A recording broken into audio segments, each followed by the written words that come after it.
अस्सलामुअलैकुम दोस्तों, कैसे हैं? उम्मीद करते हैं कि खैरियत से होंगे।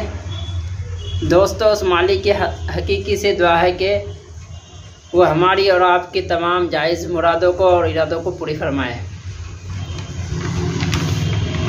चमन में फूल खिलते हैं गुलशन बहार बनकर, चमन में फूल खिलते हैं गुलशन बहार बनकर, 26 जनवरी मुबारक हो फूलों का हार बनकर।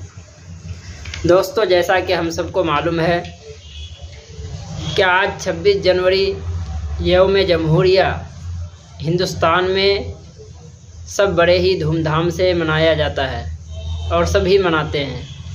तो इसकी वजह से भी हम लोग को पता होना चाहिए कि 26 जनवरी क्यों मनाते हैं और कब मनाया जाता है।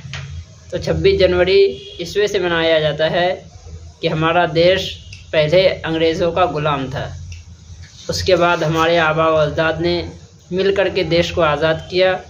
तो देश हमारा 15 अगस्त 1947 को हमारा देश आज़ाद हो गया।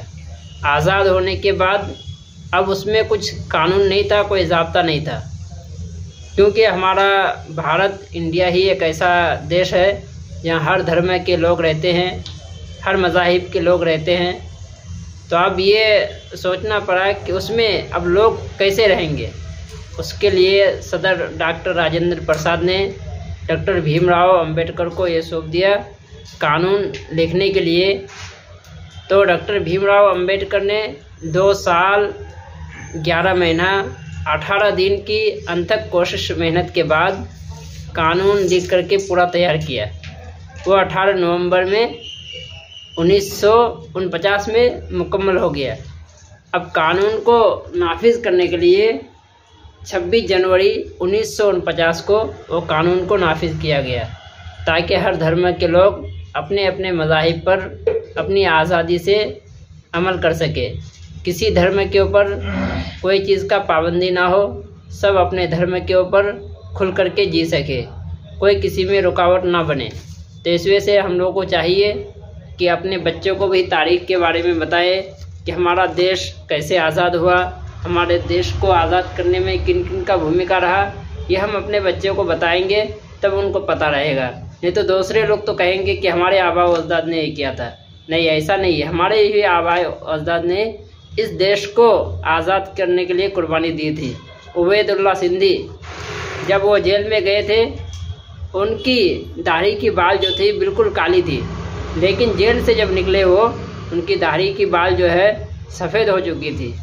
वो किस वजह से गए थे? ये देश को आज़ाद करने के लिए, ताकि हम भी अपने बाल बच्चों को बताएं, वो भी लोगों के सामने बयान कर सके कि नहीं, जितना तुम्हारा इस देश में हक है उतना हमारा भी हक है।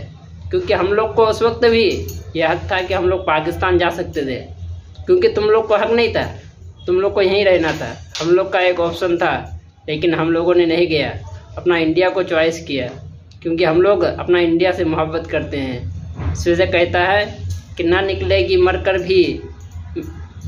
भी वतन की उल्फत, हमारे मिट्टी से भी खुशबू वफा आएगी। हमारी कब्र की जो मिट्टी होती है उसमें से भी खुशबू वफा आती है कि हम वतन से मोहब्बत करते हैं। हम मरते भी हैं तो दफना दिया जाता है, मिट्टी को पाक होकर के नहा धो कर के तब हम कब्र में जाते हैं, मिट्टी भी पाक हो जाती है हमारी। अस्सलामुअलैकुम दोस्तों, कैसे हैं? उम्मीद करते हैं कि खैरियत से होंगे। दोस्तों, उस मालिक की हकीकी से दुआ है कि वो हमारी और आपकी तमाम जायज़ मुरादों को और इरादों को पूरी फरमाए।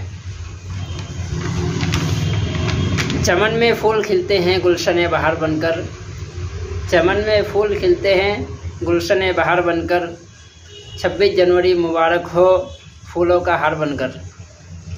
दोस्तों, जैसा कि हम सबको मालूम है कि आज 26 जनवरी यौम जमहूरिया हिंदुस्तान में सब बड़े ही धूमधाम से मनाया जाता है और सभी मनाते हैं।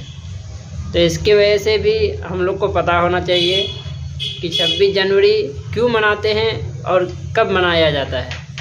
तो 26 जनवरी इस वजह से मनाया जाता है कि हमारा देश पहले अंग्रेज़ों का ग़ुलाम था, उसके बाद हमारे आबा व अजदाद ने मिल कर के देश को आज़ाद किया। तो देश हमारा 15 अगस्त 1947 को हमारा देश आज़ाद हो गया। आज़ाद होने के बाद अब उसमें कुछ कानून नहीं था, कोई ज़ाब्ता नहीं था, क्योंकि हमारा भारत इंडिया ही एक ऐसा देश है जहाँ हर धर्म के लोग रहते हैं, हर मज़ाहिब के लोग रहते हैं। तो अब ये सोचना पड़ा कि उसमें अब लोग कैसे रहेंगे।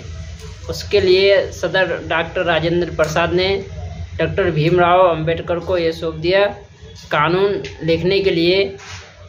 तो डॉक्टर भीमराव अंबेडकर ने 2 साल 11 महीना 18 दिन की अथक कोशिश मेहनत के बाद कानून लिख करके पूरा तैयार किया। वो 18 नवंबर में 1949 में मुकम्मल हो गया। अब कानून को नाफिज करने के लिए 26 जनवरी 1949 को वो कानून को नाफिज किया गया, ताकि हर धर्म के लोग अपने अपने मज़ाहिब पर अपनी आज़ादी से अमल कर सके। किसी धर्म के ऊपर कोई चीज़ का पाबंदी ना हो, सब अपने धर्म के ऊपर खुल करके जी सके, कोई किसी में रुकावट ना बने। तो इस वजह से हम लोगों को चाहिए कि अपने बच्चों को भी तारीख़ के बारे में बताए कि हमारा देश कैसे आज़ाद हुआ, हमारे देश को आज़ाद करने में किन किन का भूमिका रहा। ये हम अपने बच्चों को बताएंगे तब उनको पता रहेगा। नहीं तो दूसरे लोग तो कहेंगे कि हमारे आबा अजदाद ने ये किया था। नहीं, ऐसा नहीं है। हमारे ही आबा अजदाद ने इस देश को आज़ाद करने के लिए कुर्बानी दी थी। उबैदुल्ला सिंधी जब वो जेल में गए थे, उनकी दाढ़ी की बाल जो थी बिल्कुल काली थी, लेकिन जेल से जब निकले वो, उनकी दाढ़ी की बाल जो है सफ़ेद हो चुकी थी। वो किस वजह से गए थे? ये देश को आज़ाद करने के लिए, ताकि हम भी अपने बाल बच्चों को बताएं, वो भी लोगों के सामने बयान कर सके कि नहीं, जितना तुम्हारा इस देश में हक है उतना हमारा भी हक है। क्योंकि हम लोग को उस वक्त भी यह हक था कि हम लोग पाकिस्तान जा सकते थे, क्योंकि तुम लोग को हक नहीं था, तुम लोग को यहीं रहना था। हम लोग का एक ऑप्शन था, लेकिन हम लोगों ने नहीं गया, अपना इंडिया को चॉइस किया, क्योंकि हम लोग अपना इंडिया से मोहब्बत करते हैं। इस वजह से कहता है कि ना निकलेगी मरकर भी वतन की उल्फत, हमारे मिट्टी से भी खुशबू वफा आएगी।